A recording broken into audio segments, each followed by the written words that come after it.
الحمد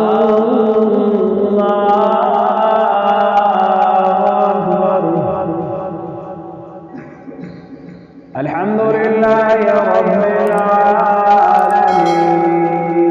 الرحمن الرحيم مالك يوم الدين إياك نعبد وإياك نستعين اهدنا الصراط المستقيم صراط الذين أنعمت عليهم غير المغضوب عليهم ولا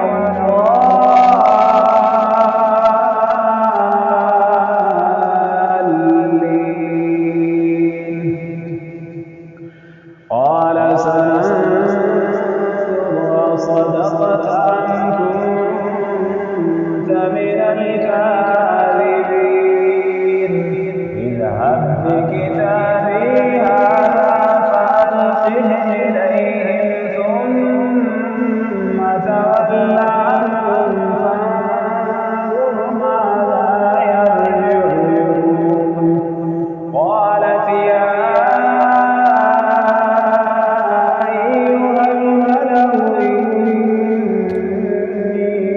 ألقي إلي كتاب كريم إنه من سليمان وإنه بسم الله